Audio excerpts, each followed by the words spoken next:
Not every nightmare happens when you're asleep. These are real encounters, moments that left people shaken, questioning what they saw, what they felt, and what followed them home. Sometimes the scariest places are the ones you know best. This is the first story. This whole ordeal happened back in 2019, and I am so glad I no longer have any contact with this person. At the time, my husband, Ben, and I had just moved into our first apartment together in a new city. I was having a hard time finding a job, so I was at home most of the day. Because of this, I had a very consistent daily routine. Every day, around the same time in the afternoon, I would take my dog, Remy, for a walk. Remy was a sweet 7-year-old golden retriever mix. Our route was always the same. We'd walk past the apartment complex's leasing office, across the internal street to the basketball courts, loop around the tennis courts, and then walk the rest of the property before heading home. The very first time I met this guy, my internal alarm bells went off immediately. The encounter was so unsettling that I reported him to the leasing office right after. I was walking Remy back home, and a man who looked to be in his late 40s, with glasses and thinning gray hair, was walking from the basketball courts toward the sidewalk where we were. I stopped and held Remy's leash tight because I knew she'd try to jump on him in her usual friendly, overeager way. He noticed us and asked, "Is she aggressive?" His voice was flat. I replied, "No, she's just a jumper. She loves people." I always try to be considerate since I know not everyone appreciates a 60-pound dog jumping on them. He looked me up and down, and his eyes lingered on my chest for a second too long. Then he asked if he could pet her. I said sure, because Remy's tail was wagging 1,000,000 miles an hour, and she was clearly excited to meet someone new. He started talking to me while petting Remy. "My name's Joe. I just moved in across the street. What's your dog's name?" I felt a weird vibe from him, but I tried to be polite. "This is Remy. I'm Megan," I said, using a fake name. "I live over there next to the groundskeeper unit with my fiancé. You'll like it here. The staff are great." The whole time I was talking, he wasn't looking at my face. He was petting Remy with one hand, and his gaze was fixed on my chest. It was so obvious and uncomfortable. Joe thanked me for letting him pet my dog, and then turned to leave. I was weirded out, but I tried to brush it off, telling myself it was probably just an awkward social interaction. I started walking Remy the rest of the way home, but then I noticed that Joe hadn't gone straight to his apartment. He had gone into the main entrance of his building, which had a large glass door, and he was standing just inside, watching me walk all the way back to my apartment. That freaked me out. I hurried inside, locked the door, and immediately called the leasing office. I told them that a man named Joe was watching me walk home after our first meeting, and that it made me extremely uncomfortable. I also put in a maintenance request to have them fix the broken blinds in our dining room because I suddenly felt very exposed. I was so shaken that I packed a bag, put Remy in the car, and drove to my mother-in-law's house, where I stayed until Ben got home from work. After that day, it became a pattern. Anytime I walked Remy, and eventually our second dog, Peach, Joe was somehow always outside. He would always try to strike up a conversation or ask to pet the dogs. Luckily, Peach, who was and still is very protective of me, would always growl at him, which usually kept him at a distance. I noticed that if I ever walked the dogs with Ben, Joe would never come near us. He would see us and immediately turn around or go inside. It was only when I was alone. He also started walking past the front of our ground floor apartment whenever Ben's car wasn't in the driveway. He would slow down as he passed our sliding glass door, clearly trying to look inside to get a glimpse of me. My husband and I eventually decided to move into a bigger apartment in the same complex. We needed more space for the 2 dogs and for ourselves. The day I got the keys for our new place, I had another experience with Joe that was the final straw and made me call the cops. I was walking both dogs around the block so I could finish up some last-minute packing. I saw Joe pull into the complex in his car. I stopped to let him drive past me, but he stopped and waved for me to cross the road in front of him. When I did, he pulled up alongside me really fast, his window already rolled down. "Hey, Megan," he said with a smirk. "I was just wondering, are you really happy with your husband? If not, I can help you out with that." He then looked me up and down and gave me a slimy wink. I pretended I didn't hear him since I had my headphones in, but I saw and heard everything. I just turned and walked straight to my apartment, locking the door behind me. My hands were shaking. I called the leasing office again and told them what happened. I also told them I was calling the police to make a report because his behavior was escalating and I wanted it officially documented. I called the non-emergency line and an officer came out. I told him everything that had happened that day, as well as all the previous creepy behavior.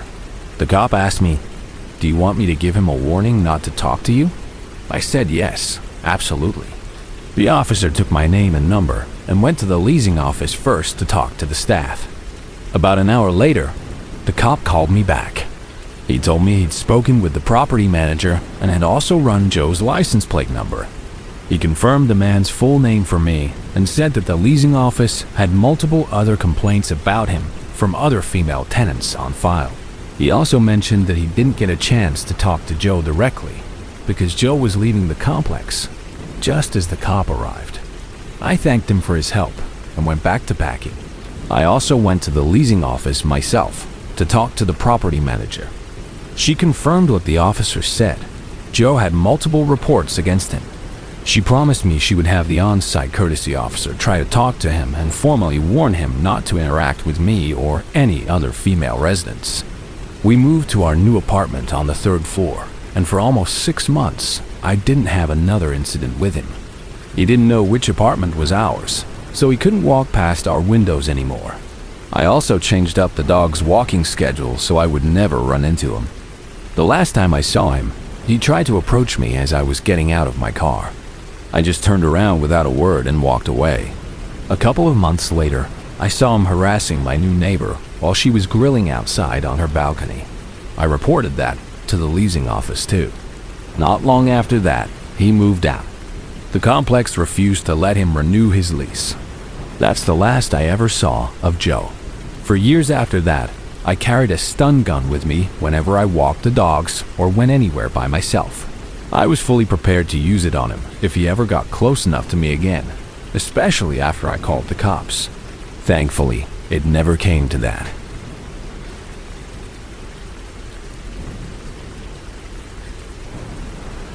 That whole experience left a mark on me that I don't think will ever fade. It was a warm evening in late summer of 2022, and my 2 closest friends and I decided we needed to get out of the house. I'll call my best friend Maya, and the other one was Chloe. We lived in a sprawling suburb of Austin, Texas, where new housing developments constantly pushed against older, more established neighborhoods. It was a place full of winding streets and cul-de-sacs that could easily swallow you up if you didn't know your way around. That wasn't our problem that night, though. The problem was something else entirely. I was the youngest of the group, just turned 15, while Maya and Chloe were both 16. We spent a couple of hours just wandering, talking about school, music, and all the usual stuff that fills your head at that age.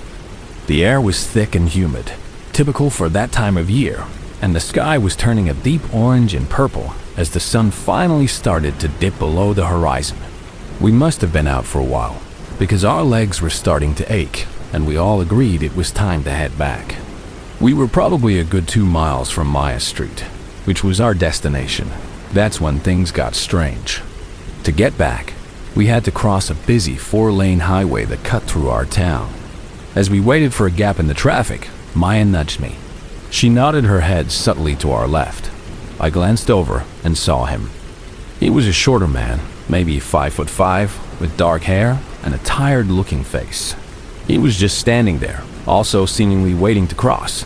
At first, we didn't think much of it. It was a public road, and people needed to get places.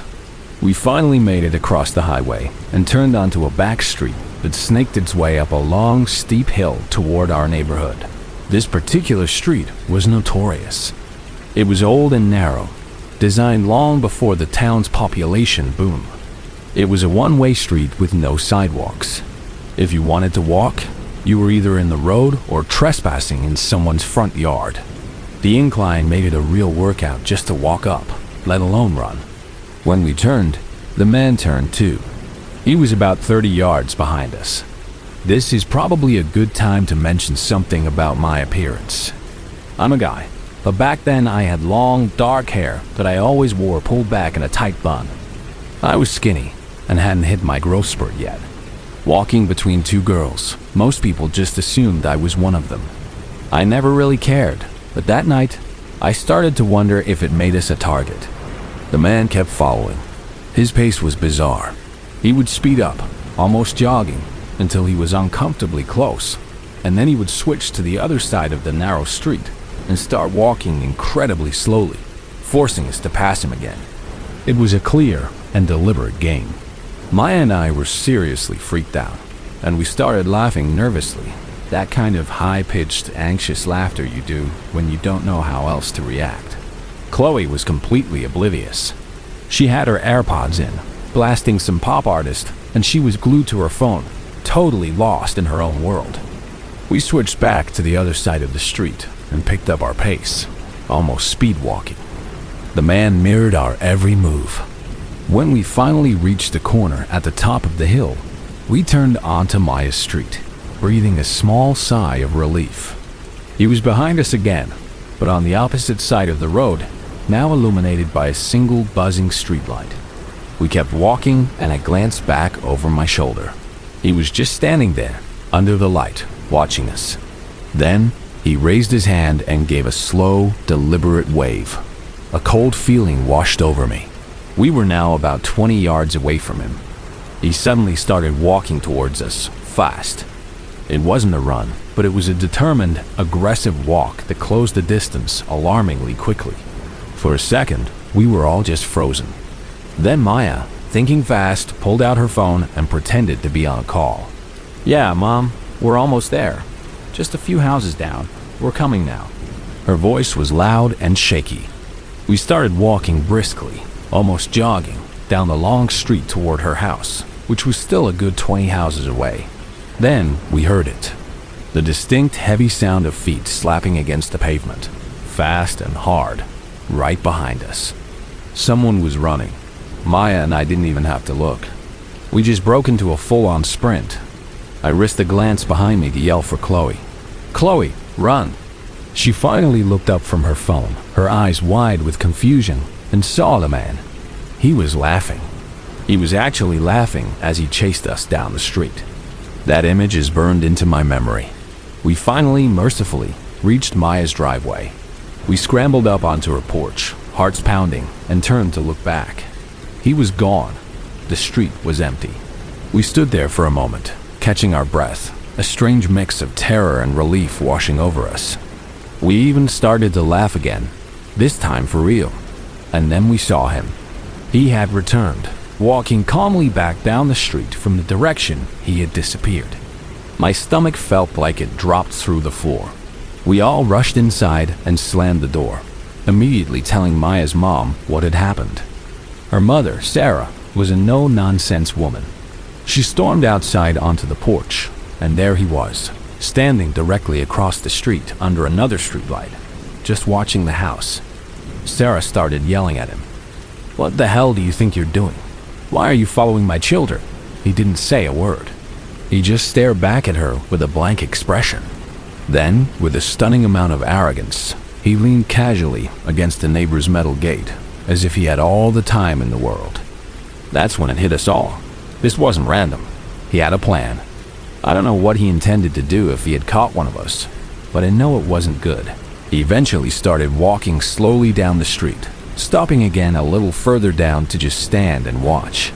Sarah kept yelling, and Maya ran back inside to get her stepdad, Mark. When Mark, a big guy who worked in construction, came outside, the man finally decided to move on. He walked away down the street and disappeared around the corner, all while Maya and I were still yelling at him from the safety of the porch. Mark ended up driving me and Chloe home later that night. Nobody called the police. I still can't believe that. We got on a video call later, all three of us, trying to process it, but we were all just in shock. Maya's mom made a Facebook post in a local neighborhood watch group, describing the man and warning people, but that was it. I don't know who that man was or what he wanted, but I'm just so glad none of us got hurt. The thought of him laughing while he chased us still makes my skin crawl.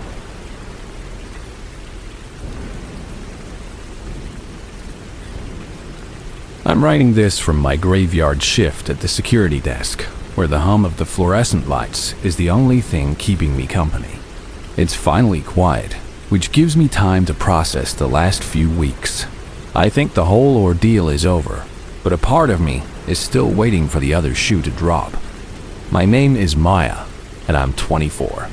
Until a month ago, I had a decent little apartment, but the city slapped a big, ugly orange condemnation notice on the door. Apparently, the whole building had a black mold problem so bad it was a structural risk. So, with no notice, I was homeless. The housing market in Portland right now is an absolute nightmare. Everything is $1,000 over what it should be, and landlords want your firstborn child as a deposit. I've been trying to find a new place, but in the meantime, I've been couch surfing between my brother's place in Beaverton and my boyfriend Ben's house in the city. Ben lives in a small duplex, the kind of older house that was chopped in half to double the rental income. He's only been there for about 3 months. The yard is shared with the neighbors in the other half of the house. A weirdly thin patch of grass and a cracked concrete patio separated by a sad-looking chain-link fence that a kid could step over. The neighbors were a family, I think. There was a husband and wife, probably in their early 50s, a daughter who looked about my age, and another guy. This other guy was a real question mark. He was in his mid-40s, always looked disheveled, and I could never figure out if he was a brother, a cousin, or just some random person living with them. The first odd thing was the noise. Not just loud music or arguments, but sounds from their bedroom. Anytime Ben and I were outside trying to enjoy a rare sunny afternoon, we could hear them. And I mean, we could hear everything. It was so loud and explicit that it was impossible to ignore. We'd just look at each other, shake our heads, and go back inside. It was awkward, but not a huge deal. Then things got stranger. One night, around 1 a.m, I was jolted awake by a sound that made no sense. It was the high-pitched whine of a chainsaw. It wasn't coming from the yard. It was coming from inside their house. The engine revved and died, and mixed in with it were these horrible, terrified screams. Ben, who has this hero complex, immediately started putting on his shoes to go over there. I grabbed his arm and told him he was insane.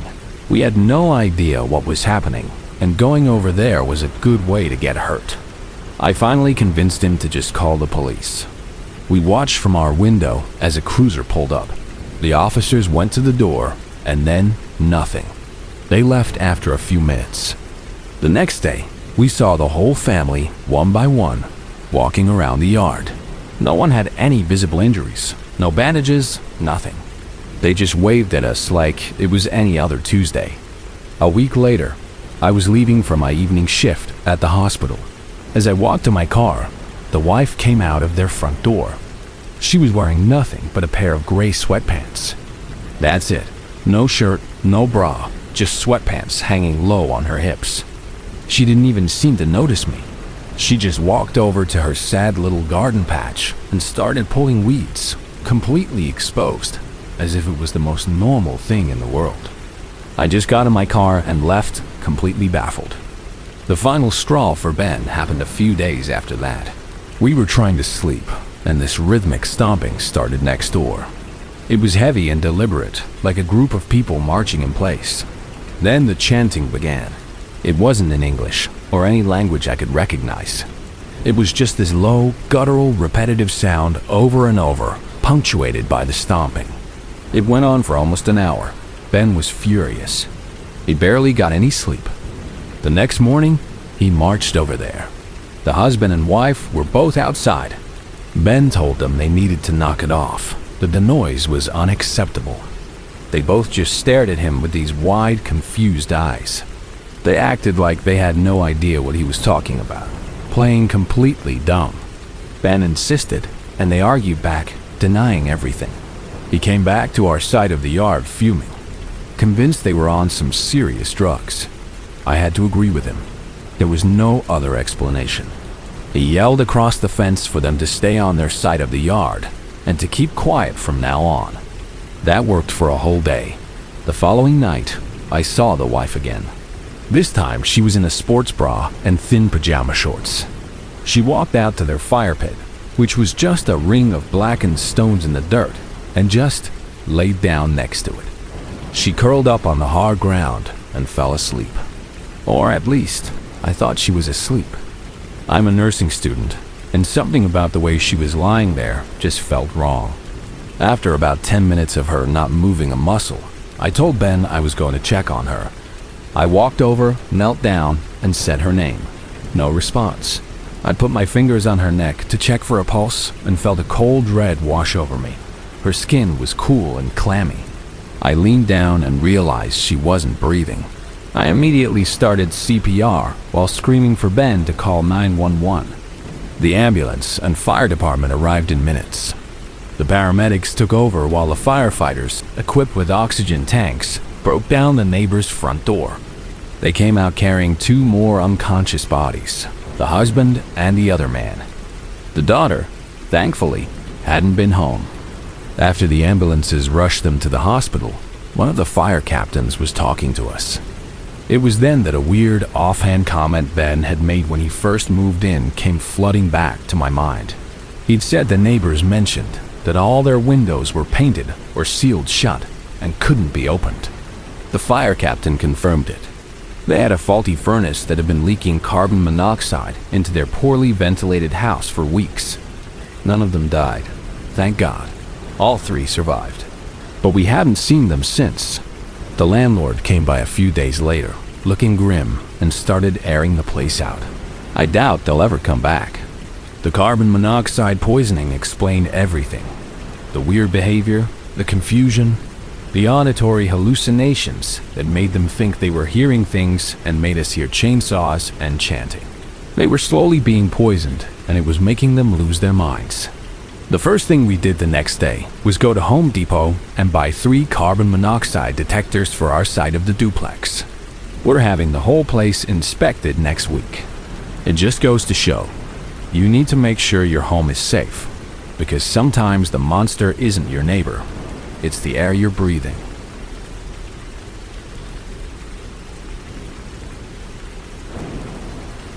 Back in 2021, my girlfriend, Isabella, and I decided to rent an apartment for a month in a different part of the city. She had a short-term internship nearby, and it seemed like a good adventure. The area was strange, though. It was a district mostly filled with old, converted buildings and student housing, and it felt completely deserted after dark. People kept to themselves. You'd rarely see anyone outside in the evening, and neighbors definitely didn't talk to each other. It was an oddly isolated place for being in the middle of a city. Our apartment was in a tall, narrow building with 4 floors, and each floor was just a single self-contained apartment. They were small, compact units, clearly designed to be rented out to university students on a budget. Ours was on the first floor. The night we moved in, we had an issue with the plumbing, and the water in our taps just stopped running. It was late, so I figured I'd go upstairs and see if I could borrow a few bottles of water from one of the neighbors. That's when I made a strange discovery. I walked up the echoing concrete stairwell and found that the apartments on the 2nd and 3rd floors were both vacant.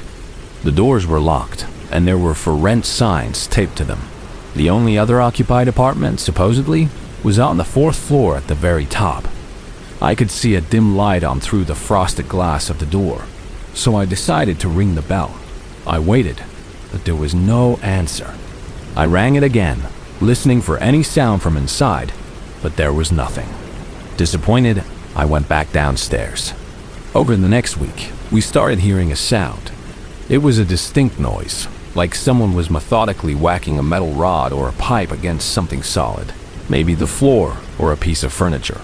The sound always started late at night, usually after 1:30 in the morning, and it would continue for hours, sometimes until dawn. At first, we just tried to ignore it. We were in an old building, and old buildings make strange noises. But after a few nights, it started to get under our skin. The sound was clearly coming from one of the apartments directly above us. Since the second and third floors were definitely empty, it had to be coming from the fourth floor, the one with the light on, but no one ever home. I went up and knocked on that door many more times over the next couple of weeks, at different times of the day, but no one ever answered. The whacking sound became a daily occurrence. On some nights, when it was particularly loud, we could also hear the slow, heavy footsteps of someone climbing the building's main stairs. It was eerie because it felt like we were the only two people living in this entire building, especially during the day. The place was a ghost town until those strange late-night sounds began. We tried to come up with rational explanations. Maybe it was a loose pipe in the walls, or the wind rattling something on the roof. But the pattern of the whacking was just too irregular and deliberate. It wasn't a rhythmic, mechanical sound. It would stop and start, sometimes fast, sometimes slow. It was definitely being made by a person. We even asked some of the shopkeepers on the street if they knew who lived in our building, but nobody had a clue. No one knew if anyone actually lived on the top floor. Towards the end of our 1-month stay, I saw a man going upstairs during the day. He was a shady-looking guy, thin and jittery, and he was carrying a toolbox. I caught up with him on the second floor landing and asked if he was the owner of the apartments. He said he was the building's handyman and looked after all the units, including the one on the fourth floor. I asked him if anyone lived up there and told him about the strange whacking sound we heard every night. He looked at me blankly and told me that no, nobody lived up there. The apartment was empty, and he was actually looking for new tenants. He claimed he had no idea what the sound could be. Then, to my surprise, he looked at me and asked, "So, how long are you going to stay here?" His question felt a little too personal. 4 more days, I replied. We're leaving on the 30th of this month. He then asked if I knew whether anyone had rented our place for the next month. I told him I didn't know. The strangest part is that for the next 4 nights, there was complete silence. There was no whacking sound and no footsteps on the stairs. It was blissfully quiet. However, Isabella's internship got unexpectedly extended by 2 days, so we had to arrange to stay in the apartment for 2 more nights past our original leaving date of the 30th. And, just as I had started to suspect, on the night of the 31st, the whacking sound returned, just as loud and persistent as before. It was clear that whoever was making the noise knew our original departure date. Maybe the handyman had told them. I don't know what it was. I don't know if someone was living there illegally, or if it was the handyman himself doing something strange up there at night. I don't think I'll ever know the truth. I'm just incredibly happy that we got out of that place without any real trouble. It still freaks me out to think about it, wondering who or what was up there in that supposedly empty apartment, tapping away in the middle of the night.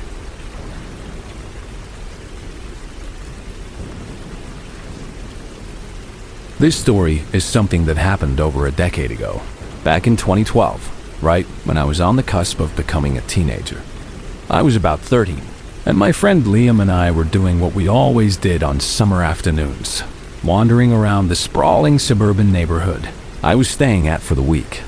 We had ventured several blocks away from the house, exploring new streets and cul-de-sacs we hadn't seen before. As we were walking past one particular house, 2 aggressive-looking dogs, some kind of pit bull mix, started barking like crazy at us from behind a chain-link fence. They were scrabbling at the ground right under the fence, digging away at the dirt. It was obviously a spot where they had dug before and probably escaped. We could tell from the way the fence was bent and the ground was worn down that they were about to break out. Our instincts kicked in, and Liam and I just started running. We didn't even look back, but we could hear the sounds of their barking getting louder and closer. We saw them squeeze under the gate and start charging right at us. Panicked, we sprinted into the nearest person's yard and shimmied up the first tree we could find. It was a big oak tree with low, sturdy branches that were perfect for climbing. We scrambled up just as the 2 dogs reached the base of the tree, snapping and barking up at us. The commotion brought the owner of the yard we were in out of his house. He was an older man, maybe in his late 50s, with a weathered face. He came out onto his porch, saw the dogs, and started yelling and throwing small rocks in their direction until they finally got spooked and ran off back down the street. We were still perched in the tree, catching our breath, when the man turned his attention to us. "You boys okay up there?" He called out. We nodded. "You should come down. Come into my garage. I'll keep you safe until those dogs are gone for good." He said it with a smile, but something about it felt wrong. Liam and I just looked at each other. We didn't need to say anything. We both felt the same cold knot of danger in our stomachs. "We're okay, sir," I called down. "We're just going to head home now." But he was insistent. He walked over to the base of the tree and stood there, looking up at us. No, I insist. It's not safe out here. Let me help you down. Come on inside the garage for a little while." The tone of his voice and the way he was looking at us was truly sinister. Even as young kids, we could tell this was not a kind old man offering help. He was a predator. He kept glancing up and down the street, a nervous, furtive movement, checking to see if anyone else was watching. It was clear he wanted to get us out of the tree and into his garage before anyone saw. He kept coaxing us, his voice a sickly sweet melody of false concern. Just as I was starting to think we might be stuck up there, a woman came walking down the road with her own dog, a friendly-looking golden retriever. It was our chance. Thinking fast, I yelled out, "Hey, Aunt Carol!" The man at the base of the tree looked startled. I knew that was my moment. "That's my aunt," I said loudly. We both jumped down from the lower branches as the man quickly backed away from the tree. We didn't even look at him. We just ran up to the woman walking her dog, acting like we knew her. We fell in to step beside her, chattering away about random things, and she, to her credit, just played along, probably sensing our fear. We walked with her for a whole block before we finally looked back. The man was gone, and the garage door was closed. I always wonder what would have happened if that woman hadn't come along at that exact moment. What would have happened if we had actually let that man keep us safe in his garage? It's a thought that still sends a shiver down my spine.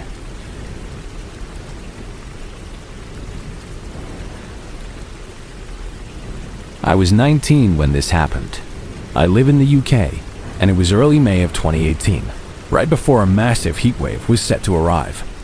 I was working a late shift at a restaurant and got home around 10:30 p.m.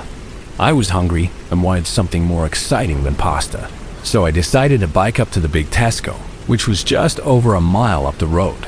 I had done this late-night snack run 100 times without any issue. My mom was borrowing her dad's car at the time, a car he absolutely loved, so she was very protective of it. It was parked just outside our front gates, but still on our driveway. I was making a bit of noise getting my bike out of the shed, and over the clatter, I heard what sounded like someone singing, very off-key. I frowned. It sounded close. I opened the gate, wheeled my bike through, and the singing turned into loud, obviously drunk shouting. I snapped my head to the left, and my heart jumped. A man, probably in his mid-20s, was leaning against my granddad's car. It was jarring to see him so close. I quickly hopped on my bike and sped off down the street. As I rode, I pulled out my phone and called my stepmom, telling her about the drunk guy. It wasn't completely out of the ordinary, since there was a pub just up the road, but it was still unsettling. I was still on the phone with her when I pulled up to a roundabout I needed to cross. I stopped and looked to my right for any cars, and that's when I saw something out of the corner of my eye. I almost dropped my phone. A man on a bicycle had appeared right next to me. There was absolutely nowhere for him to have come from, and he had made zero noise. He was on a bike, just like me. He looked to be about my height, maybe 6 feet tall. His eyes, hair, and all of his clothes were dark, and it was hard to judge his age in the dim streetlights. I guess early to mid-20s. In typical British fashion, I gave a weak smile and said, "All right. Do you live close to here?" he asked. His voice was quiet. My stomach did a somersault. "Yeah, not too far. Why?" I was less than a 2-minute ride from my house. "Oh, you just look lost. That's all," he said. I frowned. I certainly didn't look lost. I was on the phone, clearly in the middle of a conversation. My mind raced, trying to figure out where he could have come from. The only place I could think of, looking back now, was a dark, unlit trail at the end of my street. He could have easily been hiding there, waiting.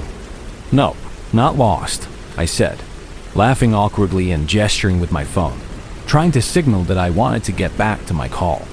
He wished me a good night, crossed the road ahead of me, and then, bizarrely, crossed back again and went to sit at the bus stop.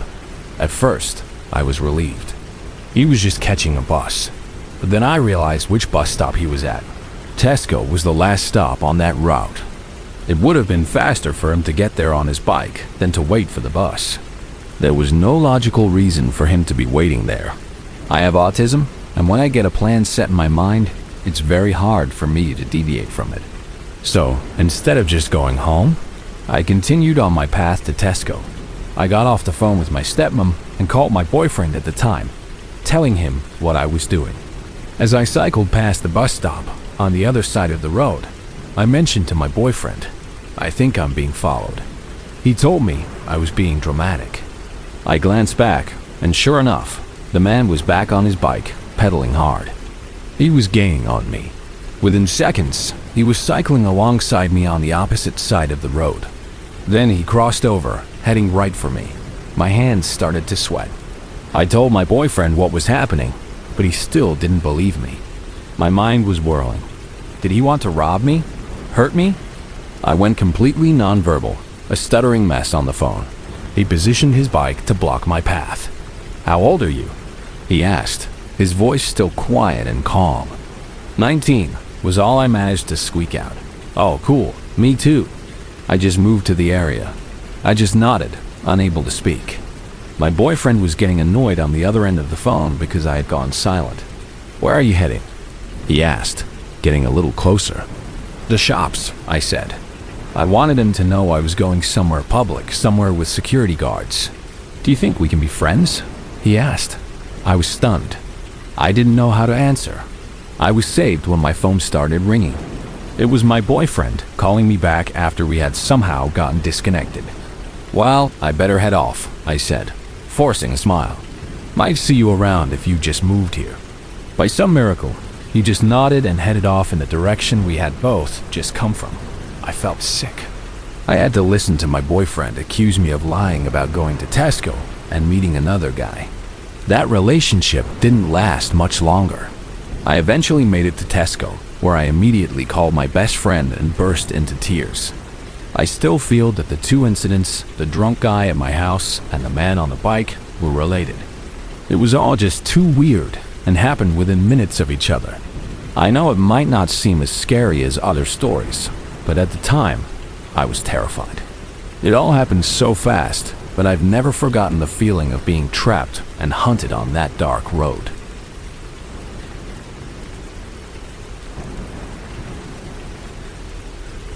I grew up in a really remote part of rural Vermont, on a winding mountain road where the houses were few and far between.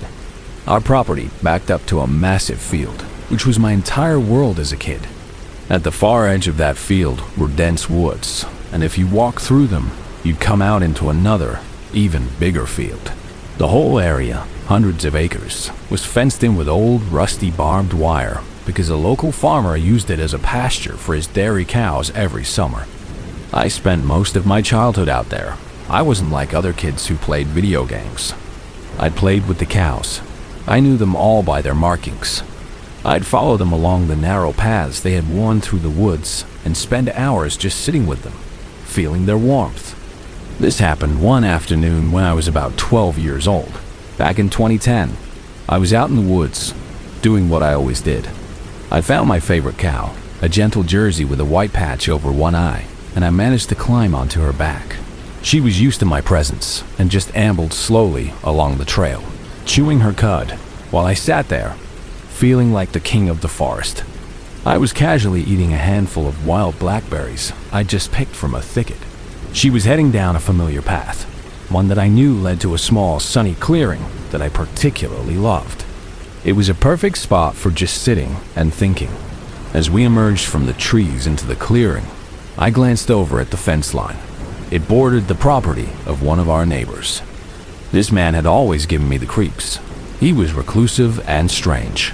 His hair was a single tangled mass, like it hadn't been washed or combed in years. And he had a sour, unwashed smell that you could notice from 10 feet away. Unfortunately for me, he was outside in his yard that day, and he spotted me the second I came out of the woods. Now, he didn't own the field or the cows, so legally, I had every right to be there, and he had no right to say anything to me. I wasn't too bothered at first.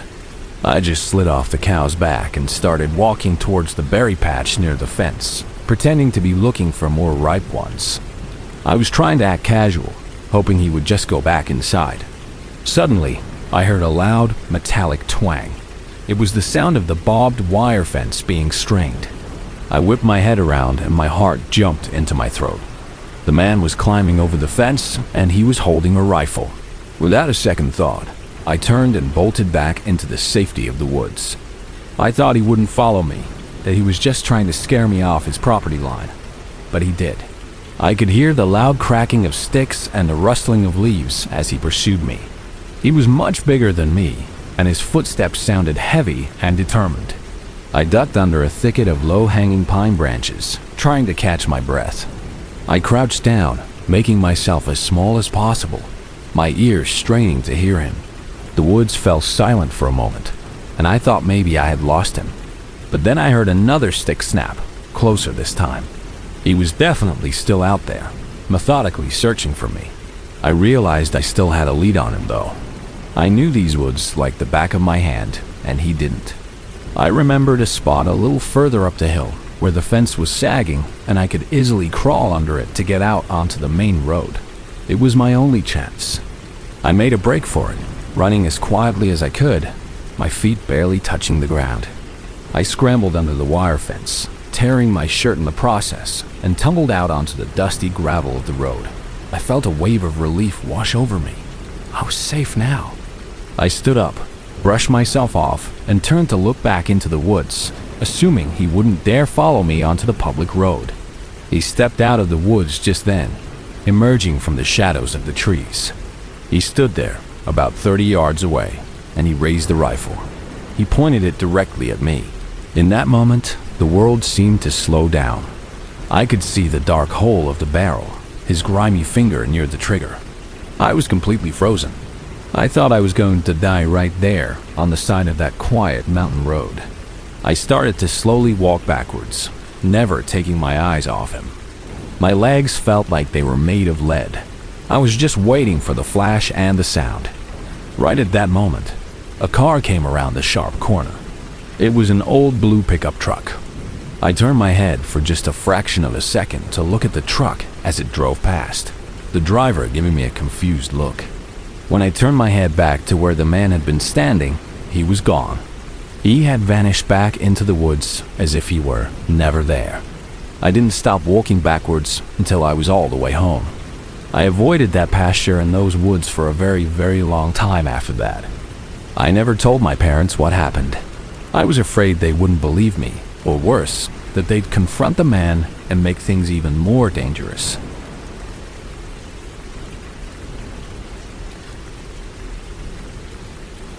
I grew up in a tiny southern Illinois town with a population of less than 2,000. The kind of place where everyone knows everyone. It was a safe town, and as a teenager, I was very trusting. I often walked home at night alone or hitchhiked where I needed to go. That all changed when I graduated and started working in a nearby city. I got a job at a Walmart in the electronics department. Being the new guy, I got the closing shift that nobody else wanted. This was back when Walmart was open 24/7. But I was the last electronics associate to leave, so I had to close down the photo lab and clean up the department by myself. One night, I closed the department alone, as usual. It was late, and when I walked out into the massive, nearly empty parking lot, I saw a man sitting on the concrete ledge by the store entrance, playing a guitar. He looked obviously homeless. As I walked past, I decided I'd stop for a moment, listen to him play, and then give him whatever spare change I had on me. I reached into my pocket, and then remembered that my then girlfriend, now my wife, had taken all the change and small bills out of my wallet earlier that day to put in our change jar at home. I felt a pang of guilt. I didn't want to be rude and listen without giving him anything for his talent. So I just kept walking towards my car, which was parked way out in the lot. I had only taken about 5 steps past him when the guitar music abruptly stopped. I heard the sound of the instrument being set down carefully on the concrete. I glanced over my shoulder and saw that the man was now on his feet, walking slowly but deliberately in my direction. A sense of unease washed over me. I picked up my pace, fumbling in my pocket for my keys. I made sure to have the key ready, my thumb on the unlock button, preparing to jump in and lock the door immediately. I started walking faster, and I could hear his footsteps quickening behind me. Soon, he was right on my heels. Luckily, I reached my car. I hit the unlock button, yanked the door open, threw myself inside, and slammed the lock down just as he reached the driver's side window.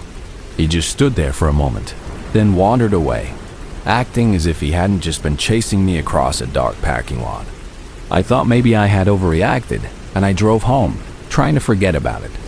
The next day, I went into work, and one of my coworkers came up to me.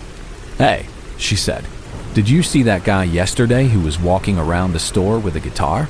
I told her I had seen him outside after my shift. The next thing I knew, she was holding her phone up to my face. On the screen was a mugshot of the man from the parking lot. Sometime after my encounter with him, the police had arrested him. It turned out he had hitchhiked across the country, leaving a trail of victims behind him. He was a serial rapist and a murderer. If my wife hadn't cleaned out my wallet that day, if I had stopped to listen, if I hadn't made it to my car in time, I would have been his next victim. Since that day, I've never taken my safety for granted. I always park under lights, near cameras, and if I have to walk alone at night, I'm always on the phone with someone until I'm safely locked inside my car or my home.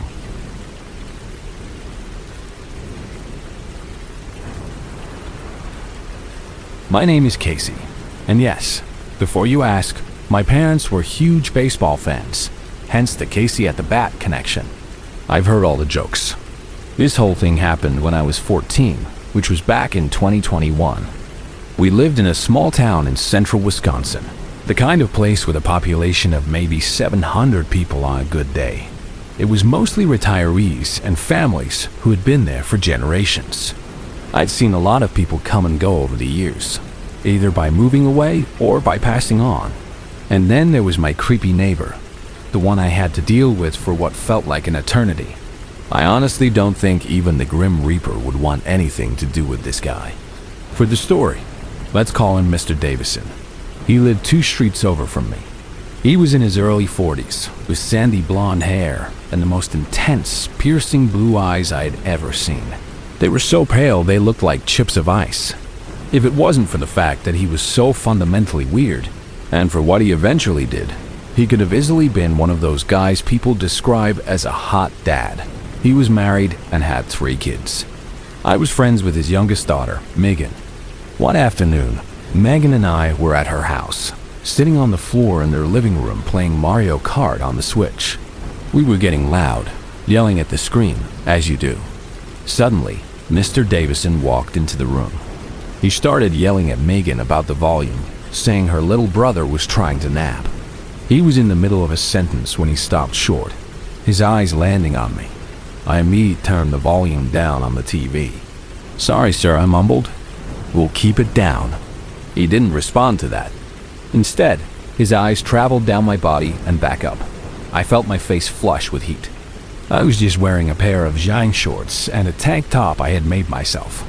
It was an old Cody Rhodes t-shirt that I'd cut the sleeves off of. I was a huge wrestling fan. He looked me right in the eye and said, "You're a wrestling fan?" I told him I was, and he asked who my favorite wrestler was. "Cody Rhodes," I said, gesturing to my shirt. A slow smile spread across his face. "You know, maybe you can stay the night. It's a Friday. He might be on SmackDown tonight. We could watch it together." The suggestion felt so off. Megan shot me a weird look. I quickly made an excuse and said I had to go. I said my goodbyes to Megan and headed for the door. As I was walking out, I heard his voice from behind me. "Don't I get a goodbye, Casey?" I didn't turn around. I just walked out and ran the 2 blocks back to my house. About a week passed. The next Friday, when I got home from school, there was a strange package on my front porch. It wasn't an Amazon box like my mom usually got. It was a plain cardboard mailer box with my name, Casey, written on it in black Sharpie. There was no return address. I showed it to my mom when she got home from work, and she, thinking it was from a friend, told me to open it. Inside was an autographed 8x10 picture of Cody Rhodes. There was also a brand new t-shirt, one of his American Nightmare designs that I really wanted. I was completely floored. Then I saw a folded piece of printer paper with my name on it. I unfolded it. It was typed. "I hope you like the gift, sweetie. Hopefully we can meet sometime soon." At the bottom, there was a little heart drawn in red pen. I was confused and honestly, really creeped out. I put the shirt and the picture in the box and shoved it in the back of my closet. I put the note in a file folder in my desk drawer. I labeled the folder "Weird Letters from Stalker." I laughed a little at how dramatic that sounded, but I had no idea how right I was. The packages stopped for a few weeks, and I almost forgot about it. Then, about a month later, another one arrived. I opened it and saw another picture. This one was photoshopped. It was a picture of me from my social media, in the very tank top I'd been wearing at his house, standing next to Cody Rhodes. We were both smiling at the camera. The note this time was even weirder. "I can get you a meeting with him if you want, Casey. I want to make all your dreams come true, sweetie. And I will, soon." I shuddered. I put the note and the creepy picture with the others. The letters and packages stopped again for a little while, and I started to hope it was finally over. I was wrong. About a month after that, I got a flat letter envelope. Inside was another Photoshop picture. This one made me want to throw up. It was my head and Cody Rhodes' head photoshopped onto the bodies of a man and woman in an explicit sexual position. Also in the envelope was a pair of men's boxer briefs with white stains on them. I didn't have to guess what they were. I felt my blood run cold. I shakily picked up the note. "Why don't you like my gift, sweetie? I'm gonna make you mine. I'm coming for you, and you can't do anything about it." I think I actually screamed. I was home alone. My parents had gone to a friend's birthday party in the next town over and wouldn't be back for hours. Just then, I heard a knock at the back door. My heart leaped into my throat. I crept to the kitchen window and peered out. It was Mr. Davison, and as I watched, he took a rock from the garden bed and smashed the small pane of glass on the door, reaching his hand inside to unlock it. I ran. In a blind panic, I grabbed my phone and dialed 911. Whispering as fast as I could what was happening, that a man was breaking into my house and I was alone. I ran up to my room and locked the door, shoving my dresser in front of it to buy myself some time. I could hear him walking through the house, calling my name in this soft, terrifying voice. He eventually got to my room and started throwing his shoulder against the door. It splintered and cracked before finally bursting open. He looked like something out of a horror movie, his eyes wild. He grabbed me by my hair and dragged me off my bed, telling me about all the plans he had for us, all the things he was going to do to me, things that made my stomach turn. Just as he was starting to tear up my clothes, a miracle happened. I heard the faint sound of sirens in the distance, getting closer and closer. The police were coming. A moment later, I heard them crashing through the front door downstairs, yelling, "Police? Is anyone here?" I screamed as loud as I could, telling them I was upstairs, that he was trying to rape me. Mr. Davison clamped his hand over my mouth, but it was too late. 2 officers charged into my room. He tried to make a run for the window, but one of them tackled him to the ground before he could get close. They restrained him and dragged him away. My parents rushed home as soon as the police called them. Mr. Davison was charged with attempted sexual assault of a minor, breaking and entering, and a list of other things I can't remember. After a long trial, he was sentenced to a long time in prison. A week after it happened, Megan stopped talking to me. She told me I was a liar, that her dad would never do something like that, and that I was the reason her family was ruined. I was too hurt and shocked to even argue. I just let the friendship go. I'm doing better now. I went to therapy for a long time to deal with the nightmares and the fear of being alone. My family moved to the southeast a few years ago, and the distance has helped. I still love wrestling, but every time I see a Cody Rhodes match, I get a shiver down my spine, thinking about what could have happened to me because of my sick, twisted neighbor.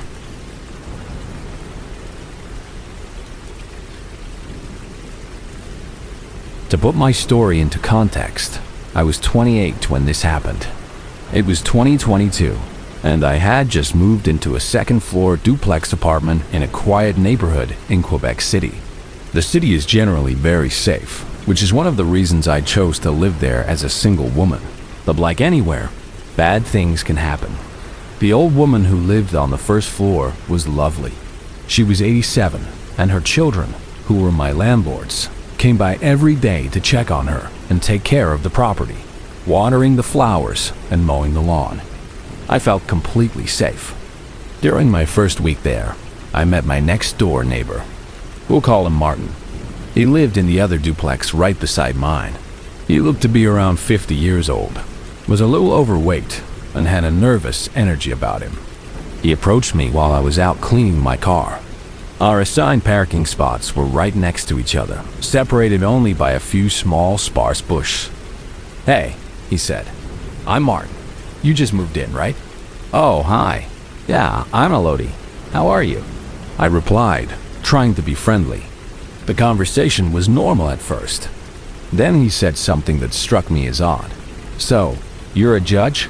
I must have looked confused, because he laughed and explained that he'd been talking to my other neighbor, who had mentioned that I was a paralegal. He must have misheard. I laughed it off, but it was my first indication that this was a very chatty neighborhood where everyone knew everyone's business. A couple of weeks went by. I started to notice a pattern. Martin seemed to always be outside whenever I got home from work. Every single time I parked my car and got out, he was there, either smoking a cigarette or just standing in his parking spot. At first, I thought he was just lonely and wanted someone to talk to, but it started to feel strange. It was like he was waiting for me.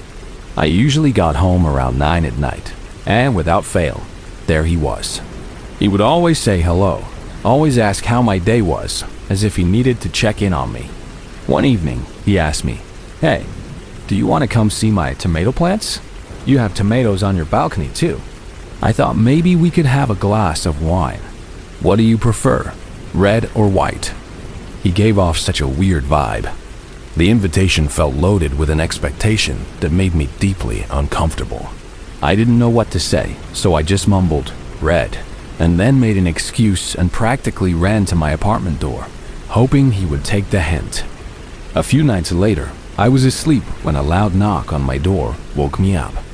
I wasn't expecting anyone, so my first instinct was to ignore it. But then I worried it might be the landlords about their mother. I got up and looked through the peephole. It was Martin. I opened the door a crack. "The window of your car is open, and it's starting to rain," he said. I thanked him, closed the door, and leaned against it, my heart pounding. It was a nice thing to do, but the fact that he was outside my door so late at night just felt wrong.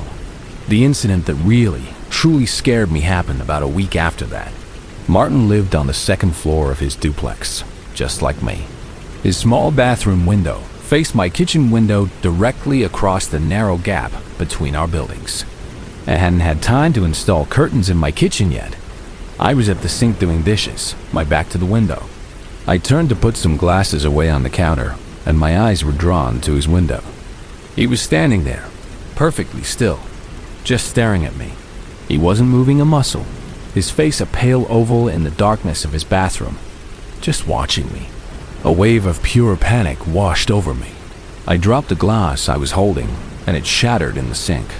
I ducked down and ran out of the kitchen, hiding in my living room, my body shaking. I called my friend, and she came over immediately. She helped me tack a bedsheet over the kitchen window for the night. I didn't sleep at all. After that night, I didn't see Martin as much. When we did cross paths in the parking lot, he would just say a quiet hi and I'd hurry inside. I was relieved that he seemed to have backed off. A year passed and it was summer again. I was leaving my apartment to go to the grocery store and I ran into him as I was walking to my car. "Hey," he said, "I'm moving out. I'm sorry, I won't be here to protect you anymore." I stopped. "Protect me from what?" He gestured vaguely with his head. "You know, the new guys who moved in on the first floor. They're not murderers or anything, but..." He trailed off, leaving the sentence hanging in the air. We said our goodbyes, and that was that. About a week later, after he had moved out, I came home from work to find a paper bag in front of my door. I cautiously took it inside and opened it. It was a small bottle of red wine. There was a note attached to it with a rubber band. "I'm so glad that I got to know you. It's really sad that we never got to enjoy our glass of wine. Now you can. Take care." I took the bottle, went straight to my kitchen sink, uncorked it, and poured the entire thing down the drain. After all that time, he had never forgotten about the wine. I know this story might not seem that scary to some people, but living it was terrifying. His quiet, persistent attention, the feeling of being constantly watched, it all just wore me down. I'm just glad he's gone. I hope he's happy wherever he is, but I never want to see him again.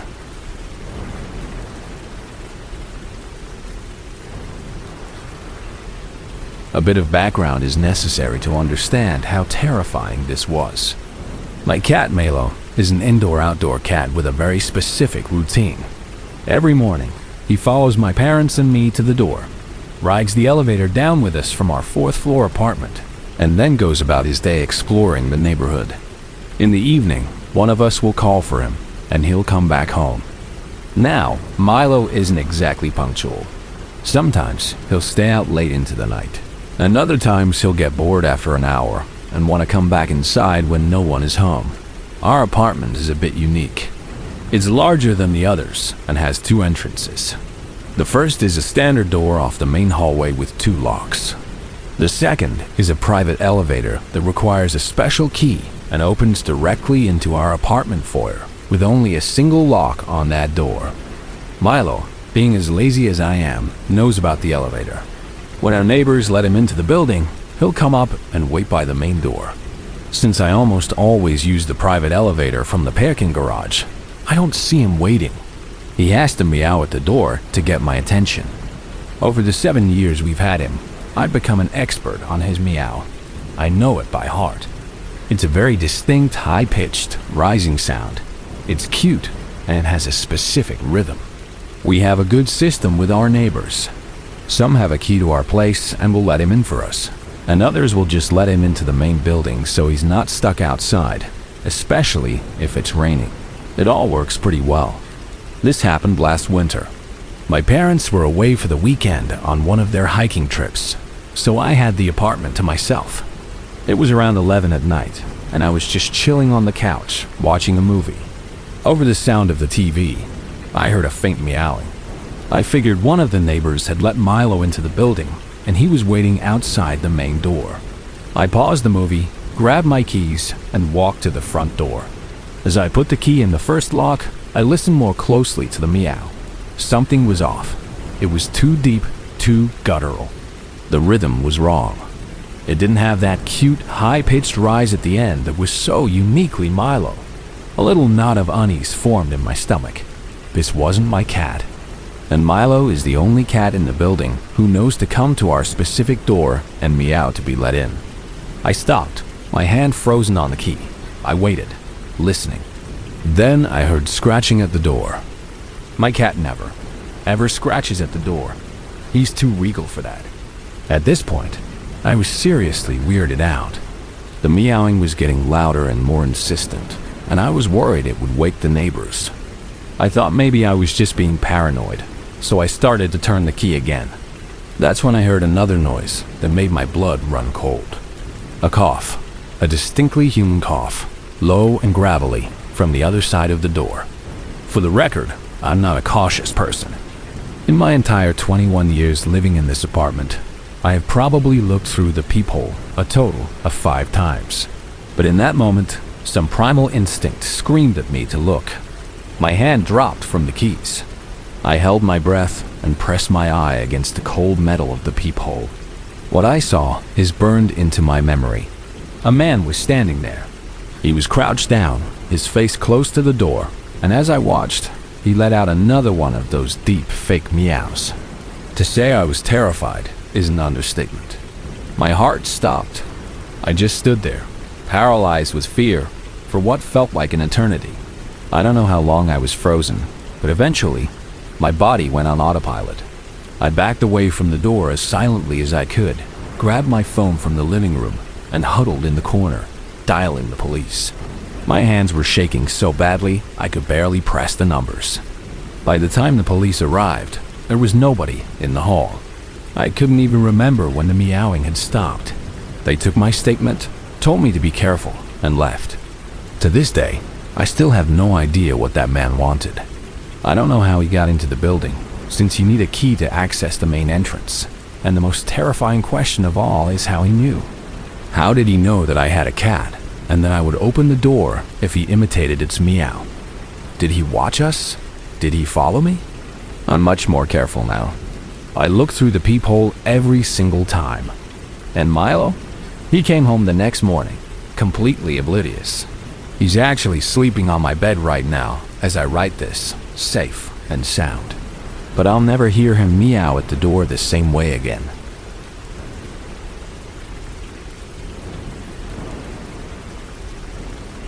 I want to preface this by saying that the names and some minor details have been changed, but this event was real. It happened about 10 years ago and was all over the local news in the Chicago suburbs. If you looked it up, you could probably find the articles, but I'm just sharing what I saw and what I remember. Back in 2014, my mom was dating a guy named Steve. He lived in a quiet, affluent neighborhood in Naperville, the kind of place with perfectly manicured lawns, big two-story houses, and a general feeling that nothing bad could ever happen there. I was over at his house one weekend to spend some time with them. When I pulled up to the curb, I immediately knew something was wrong. The house directly across the street was an island of chaos in a sea of suburban tranquility. It was cordoned off with yellow police tape, and there were at least 3 police cars and a couple of news vans parked out front. Reporters were trying to interview neighbors, who just shook their heads and hurried back inside. I rushed into Steve's house and found my mom staring out the living room window, her face pale. I asked her what was going on, and the story she told me still chills me to my core. The house belonged to the Miller family. The husband, Robert, was a quiet, kind man. My mom had met him a few times. He was always out in his yard on the weekends, gardening or washing his car. He'd always give a friendly wave. He was a software engineer or something high up in tech, and his wife, Susan, was a successful real estate agent. They had 2 kids, a son named Leo, who was a senior in high school, and a daughter, Maya, who was a sophomore. They went to one of the best schools in the county. From the outside, they were the perfect family, living the perfect life in a perfect neighborhood. But things weren't perfect. Apparently, Susan had recently filed for divorce. Around the same time, Robert had received a devastating medical diagnosis. He had an inoperable brain tumor. Nobody knows for sure if the tumor affected his judgment, or if it was the combination of that and the divorce that pushed him over the edge. It's a haunting question that will never have an answer. One day, Robert's boss received a small, padded envelope in the mail. Inside was a single key and no note.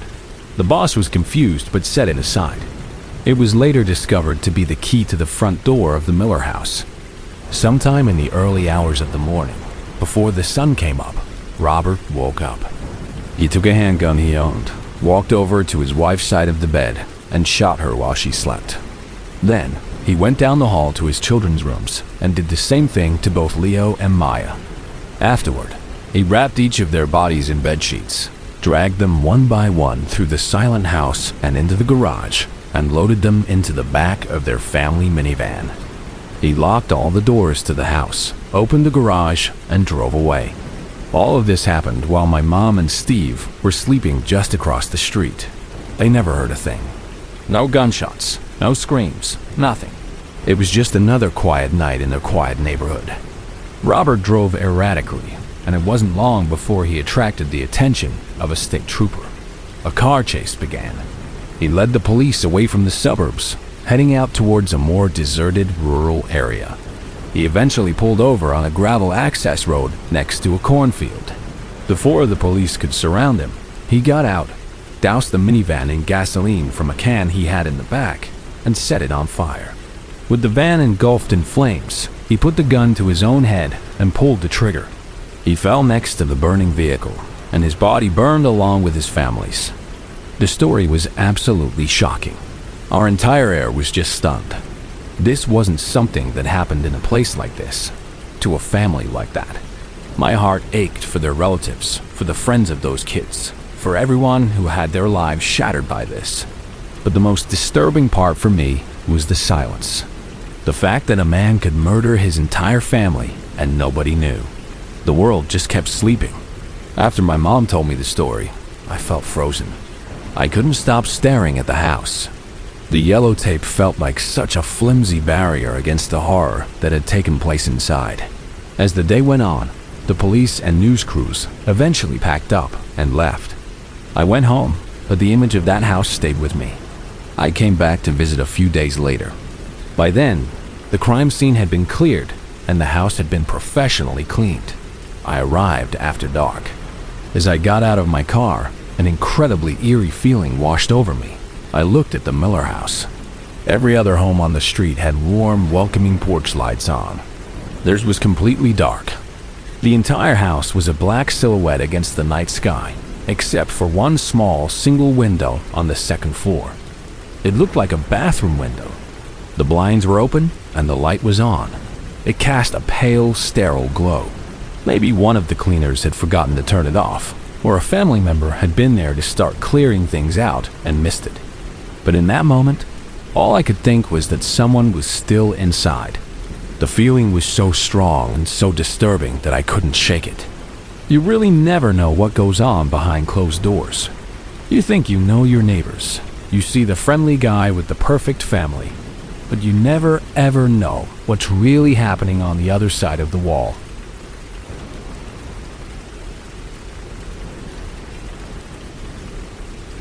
My mother, Eleanor, was the kind of woman who built her life on independence. She raised my brother and me mostly on her own, worked 2 jobs, and never asked for a handout. She was proud, strong, and stubborn. That's why it was so devastating when, in 2021, complications from severe diabetes led to the amputation of both of her legs just above the knee. She was 80 years old, and her entire world was suddenly confined to a wheelchair. Living on a meager social security check, she was far from wealthy. When she finally came home from the rehabilitation center, my brother, Michael, and I knew we were in over our heads. Michael worked erratic hours for the railroad, often gone for days at a time, and I lived 3 hours away with my own family. We couldn't provide the daily care she needed. We had to find someone to help her get up and ready in the mornings and to get her settled into bed at night. During the day, she could manage on her own in her trusted electric wheelchair, but the transitions were impossible for her alone.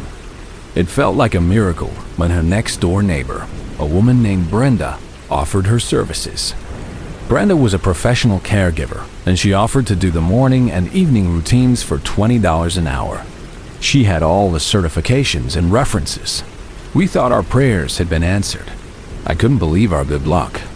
I made a point to call my mother every single day, just to check in. For the first few weeks, everything seemed fine. Eleanor would tell me Brenda was kind and efficient, and I felt a huge weight lift off my shoulders. Then came the phone call that I will regret for the rest of my life. I called one morning around 10, and my mother answered, but her voice was different. It was small and trembling. She was crying. She told me that Brenda's husband, Gary, had been there that morning instead of Brenda. She said he had tried to kiss her. She said he made her lie on the bed, naked, for a very long time after her sponge bath, telling her he needed to let her air dry, even though she was freezing cold. I listened, but I didn't truly hear her. My first reaction was disbelief. "Mom, are you sure?" I asked, my voice full of a skepticism that I am now deeply ashamed of. Who would try to kiss an 80-year-old woman with no legs? The thought was so bizarre, so monstrous, that my brain simply rejected it. I had hired a professional woman to care for my mother, not some random man. I hung up with her and immediately called Brenda. She answered, sounding flustered. She said she'd had a family emergency and had to ask her husband to cover for her just that one time. I told her what my mother had said. Brenda's response was smooth and practiced. She sighed and said, "Oh, David, your mother is a sweet woman, but you know, with her condition and the new medications, she gets confused. I think she might be developing a bit of dementia. My Gary would never do something like that. He loves old people. He wouldn't hurt a fly, especially not a sweet, helpless woman like your mom." And I, to my eternal shame, believed her. It seemed more plausible than the alternative. When I spoke to my mother again, I tried to gently suggest that maybe she had a bad dream or was confused. The hurt in her voice was a physical thing. "I am not confused," she said, her old fire returning for a moment. "I don't want him in my house ever again." The next day, Brenda quit without any notice, leaving us in a terrible position.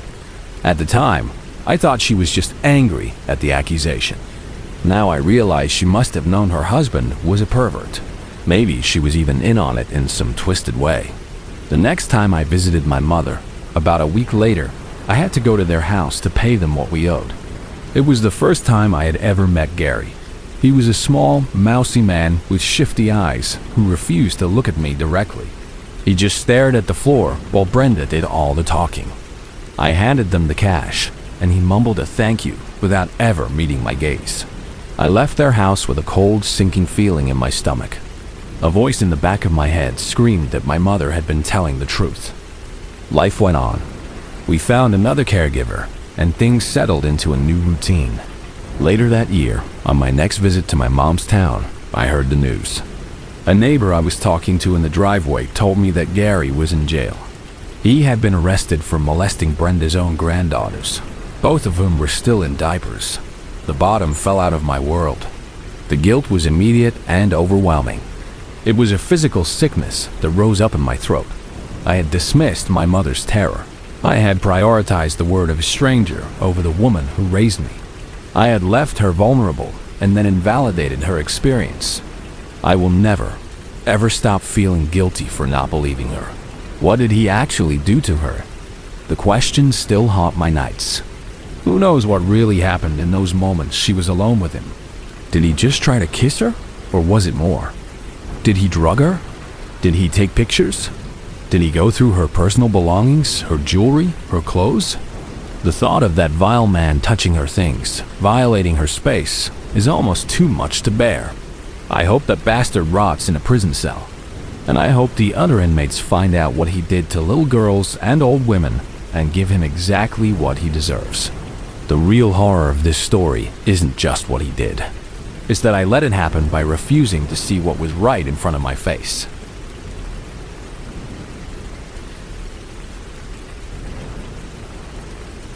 I would like to remain anonymous for this, and I'm changing his name to John. This story is very long and disturbing. I met this man when I was around 16. We became friends, or so I thought, until he became completely obsessed with me. I stopped talking to him because he was genuinely scaring me. I recently found out that he had lied about his age back then. He was actually 26, not 19, as he had claimed. He had also lied about his name, presumably to avoid being identified if I ever went to the police. Fast forward to about a year ago. I'm almost 30 now, and I hadn't heard from John in years. I went out for a friend's birthday to a club downtown. I'm not much of a dancer, so I was just hanging out on the club's balcony, nursing a single drink. All of a sudden, I started feeling incredibly dizzy and out of it. I remember stumbling, and then nothing. I woke up in a cheap, unfamiliar motel room. There was blood all over my legs, and I was alone. For a few days, I was in a daze, trying to piece together what happened. Then, the text messages started. It was John. He was saying he had a really good night with me, that we were in a relationship now, and that he couldn't wait for our baby to get here. That's when I realized where the blood had come from. My IUD had been forcibly removed. I can only assume he somehow got into my phone that night and got my new number because we hadn't spoken in over a decade. John proceeded to message me every single day from different numbers. He would call me 50, 60, even 100 times a day for months, constantly asking if I was pregnant yet. Because he never explicitly admitted to assaulting me in the texts, the police told me there was nothing they could do. They couldn't arrest him without proof, and I still didn't know his real name at this point. One night, my best friend came over to spend the night. Right after she left my house, a woman was kidnapped from the street, right in front of my apartment building. Later that day, John messaged my best friend on Facebook from a fake account. The message said, "So what were you two doing last night?" I went to the police again. I showed them the message, a photo I had of him from years ago, everything. They again said it wasn't enough proof that he had done anything wrong. The harassment was relentless. I had to change jobs because I was terrified he would show up at my work and try to kidnap me. About a month after the kidnapping, John started calling me around midnight, over and over. Then I heard a noise at my window. He was trying to break into my house. I called my best friend and the police. When he heard me on the phone, he left. Then he called the police himself, giving them the same fake name, and told them that I was his ex-girlfriend and that he had accidentally left his gun at my house and just wanted it back. He started sending me messages saying things like, "Can I please have my stuff back?" And, "I don't know why you're acting scared of me. We had a really good relationship." The police showed up and I showed them the messages. They found a loaded gun on the ground right outside my window. He had already left. The calls and messages stopped for about a month. Then, gifts started appearing on my porch. Flowers, chocolates, all with notes attached telling me how sorry he was that he caused our breakup, and that all he wanted was to be my husband and our child's father. He then messaged my best friend again, asking if she would help us get back together. Through a friend of a friend, I finally found out his real name. I looked him up and found a long list of charges for assaulting women and kidnapping. The police have told me my only option is to get a restraining order, but because no one knows where he lives and he doesn't have a job, it will be almost impossible to serve him with the papers. They said it's not illegal for him to be in my neighborhood or to send me messages because he hasn't been officially served with a no-contact order. I feel like I'm living a nightmare with no way out. I will be sure to provide an update if anything else happens.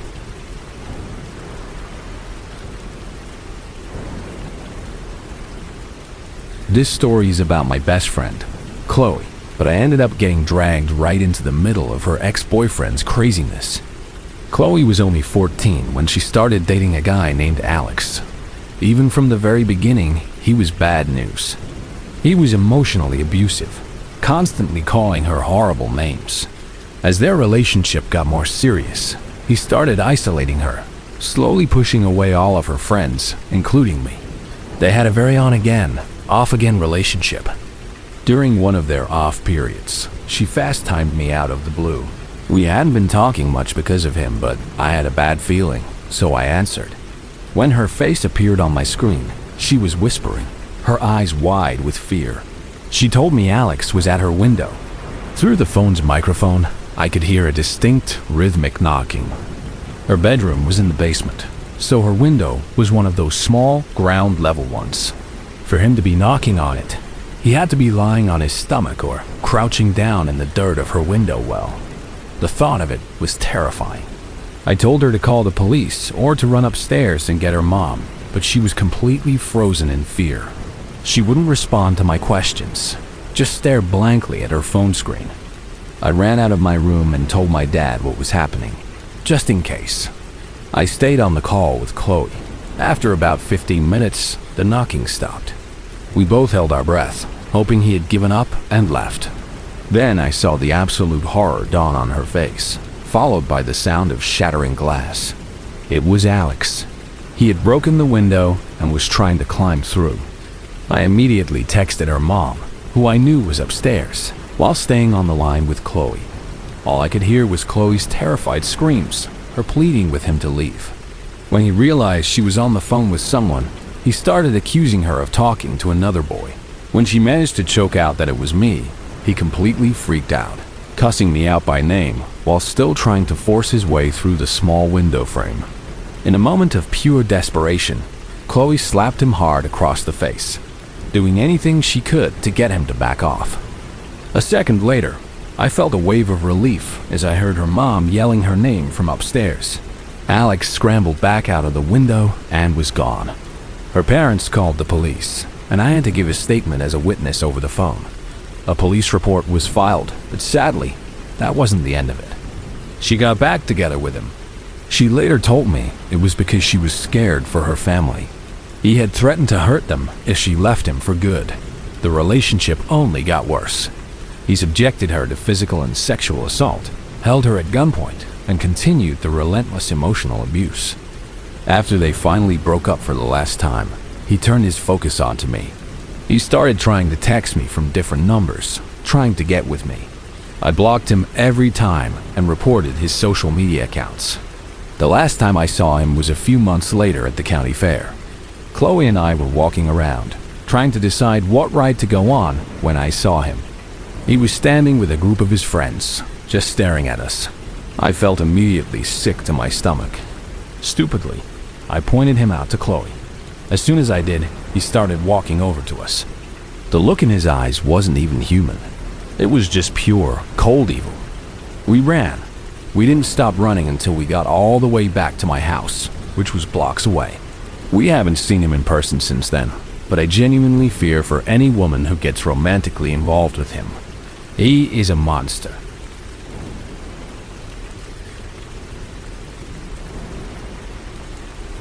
I used to be one of those girls who willfully ignored every red flag a guy waved in my face. I was so desperate for love, so eager to find the one, that I would twist myself into knots trying to rationalize their bad behavior. This story is a perfect example of why you should never, ever ignore that little voice in the back of your head that's screaming at you something is wrong. It was a warm afternoon in late spring, and I was walking home from my office job. The sun was out, a cool breeze was blowing, and I just didn't want to go back to my empty apartment yet. As I passed my local park, I decided to go sit on the swings for a bit and just clear my head. Across the park, I noticed a man walking his dog. He was tall, handsome, and I saw him looking over at me. I couldn't help but stare back. It wasn't long before he and his golden retriever made their way over to me. His dog, whose name I learned was Buck, immediately jumped into my lap and started licking my face. The man laughed. "Wow, he's a good judge of character," he said. "You must be a real sweetheart." His name was Josh. We made small talk, and he eventually asked if I'd like to meet him the next day for a walk. I agreed. When I met him the next day, he looked even more handsome. We walked and talked, asking all the usual first date questions. I noticed his phone kept buzzing in his pocket. Each time, he'd pull it out, glance at the screen with an annoyed look, and hit the ignore button. He noticed me noticing. He let out a big sigh. "I'm so sorry about that," he said. "It's my ex. We broke up 6 months ago, and she just can't let it go. She's been harassing me ever since." The first little alarm bell went off in my head. I've had exes who were a little too persistent, but I usually just blocked their number, and they eventually got the hint. Why hadn't he? But he was so charming, so handsome, and like I said, I was an expert at ignoring red flags. His phone just would not stop. I finally told him, "Why don't you just block her number or turn your phone off? That would drive me insane." He explained that he had already blocked over 100 different numbers she had used to contact him, and that at this point, it was just easier to hope she'd give up. He then launched into the story of their relationship. He said she was incredibly clingy and controlling. She would show up at his work, at the gym, even at his parents' house. He said he put up with it for so long because he felt bad for her. She'd had a horrible childhood and had serious abandonment issues. He painted himself as this sympathetic, long-suffering guy who just wanted her to move on and be happy. I felt for him, but at the same time, the idea of getting involved with someone who had a crazy ex was unnerving. We eventually changed the subject. I mentioned I was getting hungry and was going to head home. He smiled. Me too. Hey, would you want to come over to my place? I can cook us dinner. I was charmed. His apartment complex was literally right across the street from mine, so it felt convenient and safe. The evening was perfect. He made chicken stir-fry. We had deep conversations. We laughed, and before I knew it, we were in his bedroom. During a quiet moment, I heard a faint tapping sound coming from the living room. I tried to ignore it, not wanting to ruin the mood. But the tapping got louder and faster. Josh finally sat up. What is that noise? Do you hear that? The tapping stopped. But then his dog, Buck, who had been sleeping at the foot of the bed, shot up and started growling at the bedroom door. The mood was completely shattered. We both got dressed and followed Buck, who was now barking, down the dark hallway into the living room. As we got closer, the tapping started again, a sharp, rhythmic sound from the dining room table. Josh flipped on the light switch, and there she was, his ex-girlfriend Kelly. She was sitting at his dining room table, a wicked smirk on her face, tapping her long, fake nails on the polished wood. My entire body went cold. I was frozen in place. "Hi, Josh," she said, her voice dripping with poison. "Remember me?" He started yelling, asking her how the hell she got in. She let out a creepy little giggle. "Does it really matter? You need to tell your little friend here to leave. You and I have things to talk about. Get out of my house, Kelly, or I'm calling the police," he screamed. "I don't think so," she said calmly. Her hand slipped into her purse, which was sitting on her lap, and she pulled out a pistol. "Now, both of you are going to sit down. This isn't a request." I was still paralyzed with fear. Josh looked at me, his eyes pleading. "Lily, sit down. She has a gun." Trembling, I sank into the chair opposite her, trying not to make eye contact. What followed was a terrifying, rambling monologue from Kelly. She cried, she screamed, she laughed. She accused Josh of never loving her, of throwing her away. Buck, sensing my terror, came and laid his head on my lap, whining softly. His solid, warm presence was the only thing that kept me from completely losing my mind. Josh tried to reason with her, begging her to let me go. "Let her go, Kelly, and I'll talk to you as long as you want. I do love you. I just needed time away to realize it." She just laughed in his face. "You think I'm that stupid? It's too late for that, Josh. Now you and your new girlfriend can feel what I felt when you broke my heart. I'm going to blow your brains out all over this room." She looked at me, her eyes glinting. "Tell him his time has come to an end." I just shook my head, tears streaming down my face. I said, "Tell him." She screamed. Then she turned back to Josh. "Why don't you come over here and kiss me? Prove to me that you really love me." Without a moment's hesitation, Josh leaned across the table and started kissing her. It was a desperate, passionate kiss. As he kissed down her neck, I saw his hand slowly, deliberately move towards the gun she was holding loosely in her lap.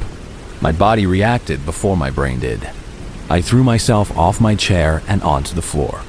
The two of them crashed to the ground, wrestling for the weapon. Buck was going crazy, barking and jumping on top of them. A gunshot exploded in the small room, the sound so loud it was physically painful. I scrambled back, not knowing who had been shot. Then, by some miracle, I found a surge of strength. I grabbed one of the heavy dining chairs and brought it down on Kelly's head as hard as I could. "I got the gun. Get out of here, Lily." "Run!" Josh yelled from the floor. I didn't need to be told twice. I ran for my life, up the stairs out of his garden-level apartment and into the main hallway of the building. I heard him staggering behind me, screaming, "I've been shot. Call an ambulance." I pounded on the first door I came to until someone reluctantly let me in, and I called the police. Josh had been shot in the shoulder. The police and paramedics arrived, rushing him to the hospital and taking Kelly, who had a concussion but was otherwise okay, into custody. I spent hours at the police station.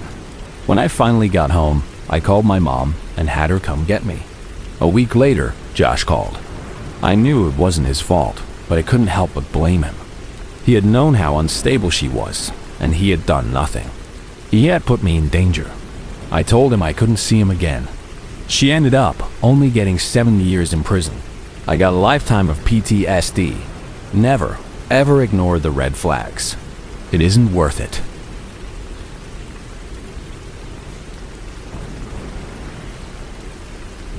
"12 years ago, I was a fresh high school graduate. Looking back, I definitely fell in with the wrong crowd.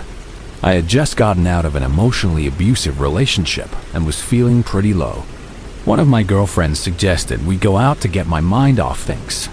We weren't old enough to drink, but we decided to go hang out at a park just outside of town and hike some of the trails. When we got there, she surprised me with 2 of her guy friends that I'd never met. They were our age and had that attractive, brooding, bad boy look that was my absolute weakness at the time. One of them walked right over to me and introduced himself. We'll call him Mark. He was immediately forward and charming. I was vulnerable and lonely, so I didn't even see the red flags. I just ate up the attention. We started hanging out all the time. He loved to party, smoke, and drink, which I considered pretty standard stuff back then. We became inseparable. But soon, I started noticing weird things. Mark would disappear in the middle of the night while I was asleep. I'd wake up in the morning and my car would be gone, and sometimes cash would be missing from my wallet. I finally confronted him about it when he didn't come back in time for me to get to my part-time job. He always had a weird excuse, like his mom needed something from the store late at night, or he got called into his job for an emergency shift. This went on for a year. Then, his mother kicked him out of her house. I was still living with my parents, and because they are fundamentally good people, they agreed to let him stay with us for a while. Our house wasn't fancy, but things started disappearing. My dad's tools from the garage, my mom's prescription medication, and again, my car would be gone for hours with no explanation. I knew something was seriously wrong. I tore our bedroom apart, and under the mattress, I found a crack pipe, fully loaded. I called him immediately. "What the hell is this? Where are you? And where is my car?" Of course, he came back with a flood of apologies and promises. He said he wanted to get help, that he would stop, that he would do whatever it took. I was 19 and thought I was in love, so I believed him. I ended up getting an apartment not far from my parents' place, and we moved in together. My parents didn't like Mark. They saw him for what he was, but I was blind to it. We partied hard. I dropped out of community college. And then, at 20 years old, I found out I was pregnant with his baby. By this point, I was supporting both of us financially, which also meant I was supporting his drug habit. I told myself I had to do it for our unborn child. His addiction spiraled completely out of control. He started robbing people. He broke into my parents' house, my childhood home, and stole jewelry and electronics. He still denies it to this day, but he pled guilty because his lawyer told him it was his best option. I was heavily pregnant. One day, I was at work in the middle of a 10-hour shift when I got a Facebook message from a woman I didn't know. She claimed she saw my car speeding away from her house right after a bunch of her stuff went missing. She said she was calling the police if she didn't get it all back by 5 that afternoon. Mark had dropped me off at work, so I was stranded. I called him, and he denied everything, but he showed up at the end of my shift, sweating profusely, the car on empty. After a huge fight, he admitted he had taken the stuff to a trap house and traded it for drugs. So there I was, 9 months pregnant, driving him to a trap house in a rough part of town. I pulled up, and he just sat there. "What am I supposed to do? You don't have any money," he said. "I don't care what you do," I told him, my voice shaking with rage. "Go get her stuff back." He slunk out of the car and went inside. He came back out 10 minutes later, empty-handed. The next day, the police called me and asked me to come in for questioning. I was interrogated for a robbery I had nothing to do with. The woman eventually dropped the charges against me because she felt sorry for me, which felt less like a win and more like another layer of humiliation. My daughter was born 6 weeks premature, a direct result of all the stress. I was mostly alone with her in the NICU. I brought her home on my 21st birthday. That was the best day of my life, and it was the day something finally changed in me. A few days after we brought her home, I found drug paraphernalia in our apartment again. I told him to leave and never come back. He stole my car, led the police on a chase through 3 towns, and crashed it. I am so thankful that my daughter saved my life. I can't imagine what would have happened to me if I hadn't gotten out of that relationship. He's not in our lives anymore. In the years since, he's only gotten worse. He bit his new wife in front of their kids, stole her car, and when she finally cut him off financially, he robbed an elderly woman in a grocery store parking lot, dragging her with his car because she wouldn't let go of her purse. She was in critical condition for a long time. His wife is divorcing him now, and I'm so happy she's getting out. His mugshot is all over the local news sites. I'm still embarrassed to have ever been associated with him, but it felt good to finally write this all down.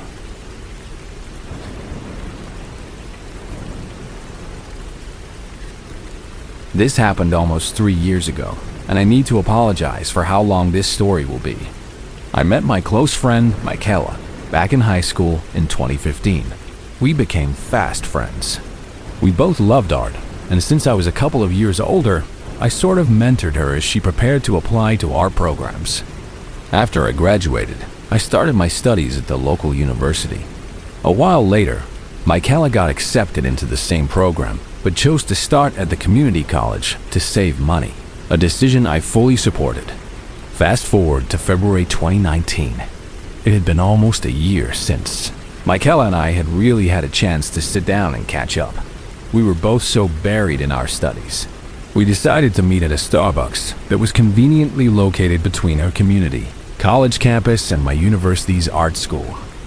When we met, she wasn't alone. She introduced me to her boyfriend at the time, Eric.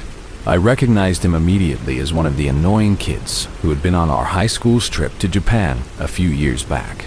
After a few minutes of awkward pleasantries, Eric said he had to get to his class at the downtown campus, and he and Michaela said their goodbyes. Michaela and I talked for about 3 hours, catching up on everything. When I brought up Eric, her face fell. She told me he was a complete nutcase.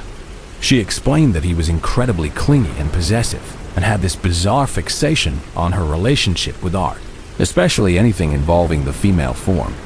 He got angry at her for having to draw a nude model in her life drawing class, calling it a form of cheating. When they went to the art museum together, he accused her of being a closeted lesbian because she spent too long looking at a painting of a nude woman. The hypocrisy was astounding. He openly shared his collection of hentai images with her, many of which featured underage-looking anime girls. So, it was fine for him to look at naked fictional characters, but it was a betrayal for her to study human anatomy for her degree. As she was telling me all of this, she got a text from him. Her eyes widened in horror. Remember how I said we'd been talking for 3 hours? The text from Eric asked if she was done with me yet. It turned out he had never gone to class. He had walked back to the campus, gotten his car, driven back to the Starbucks, and had been parked at the corner the entire time, watching us. He was furious that she had been talking to me for 3 hours instead of the 30 minutes he had apparently allotted for our reunion. I walked her out to his car. He got out and gave me this smarmy smile.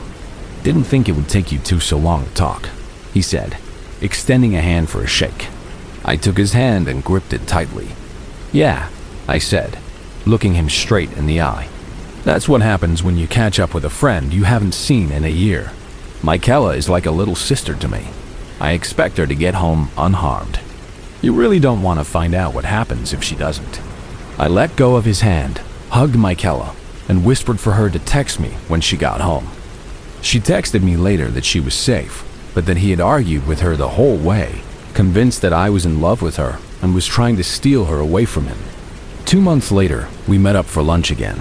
She told me they had broken up 2 weeks prior, but he had been stalking her ever since. He was skipping his own classes to drive to her campus and wait for her.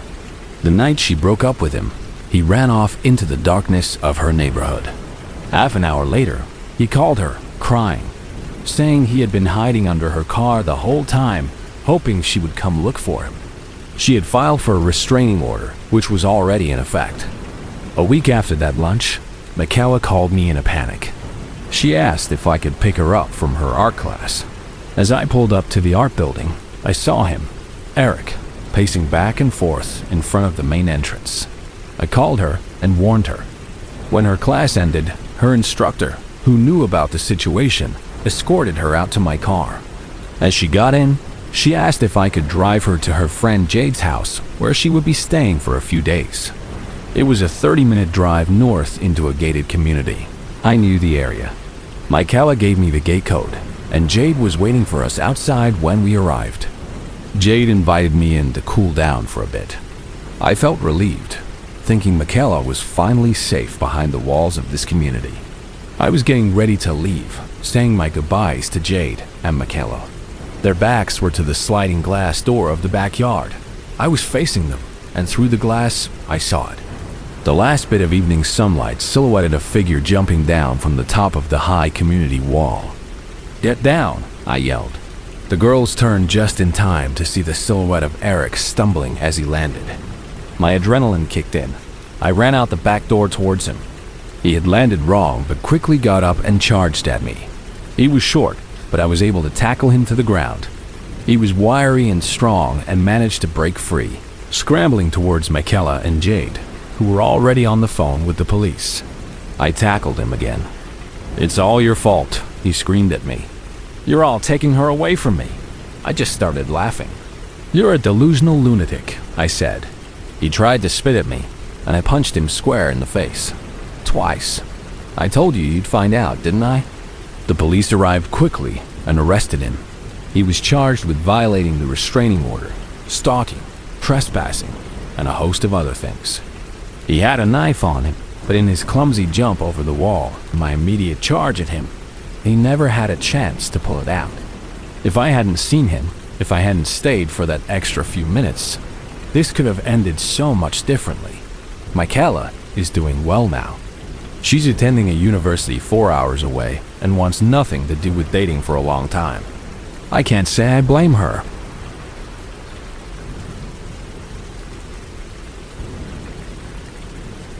This all happened to my mother when I was just a baby. Before she married my dad, she had dated a man named Craig. At first, he was charming and sweet, but he slowly became controlling and abusive. My mom tried to leave him multiple times, but he always threatened her, and she was too scared to go through with it. Finally, after one particularly violent argument, she waited until he was passed out drunk and fled in the middle of the night with nothing but the clothes on her back. Years passed. She met my dad. They got married, and they had me. My dad's job required a lot of travel, so it was often just my mom and me alone in our big house, which was on a large piece of property in the country. One hot summer afternoon, my mom was in the kitchen making lasagna. I was sitting in my high chair, babbling away. It was so hot that day that she had opened the kitchen door to let in a breeze. Suddenly, she heard heavy footsteps on the linoleum behind her. Thinking my dad was home early from a trip, she turned around with a big smile, ready to say, "Welcome home, my love." Her smile immediately vanished. Her excitement turned to sheer horror. It wasn't my dad. It was Craig. He was standing in the middle of her kitchen, and she could see the handle of a gun tucked into the waistband of his jeans. He smiled at her. "What are you making?" he asked, his voice calm. My mom, shaking, managed to tell him it was lasagna. He walked over and sat down at the table, right next to my high chair. He playfully pinched my cheek and my baby self, not knowing any better, just giggled at him. My mom was trying to hold back tears as she asked him what he was doing there. He said he just wanted to visit and that he would leave after he had something to eat. When the lasagna was ready, she had to serve him a plate. She took me out of my high chair and sat across from him, holding me tightly so she could keep an eye on him. He told her he still had some of her things at his house, and she was welcome to come get them anytime. My mom told him she didn't want any of it, that he could just throw it all away. His demeanor changed instantly. He started to get agitated. He said that she had thrown him away like garbage too. He told her that she needed him, that she couldn't function without him there to take care of her. He said he needed to be there to help raise me because my dad was a loser who could never protect her. He said if he wanted to, he could have easily kidnapped us or hurt her because my dad was never around. My mom started to cry. She begged him to leave. Craig got angry and threatened that if she called the police, he would hire men to cut her up into little pieces and film it. She started crying even louder. He threw his plate against the wall, shattering it, and yelled at her to stop crying, that he loved her. The loud noise and the yelling scared me, and I started to cry too. This seemed to enrage him even more. He stood up and took a step towards my mom. She jumped out of her chair, cradling me in her arms, and begged him to spare my life. As he reached out to touch her, she stumbled backward and fell to the floor, sobbing uncontrollably. At that exact moment, the phone on the wall started to ring. The sudden shrill noise seemed to overwhelm him. He looked wildly around the room, then turned and ran out of the house. The police and his own family found him later that day in a field, about to shoot himself in the head. His adult son managed to talk him down. My mom was so traumatized that she just wanted it all to be over. She got a restraining order against him, and she and my dad packed up our lives and moved across the country. Out of morbid curiosity, I recently searched for his name online. I was shocked to see that he, now a man in his late 60s, is dating a college-age girl who looks disturbingly like a younger version of my mother. It really was, and still is, completely insane.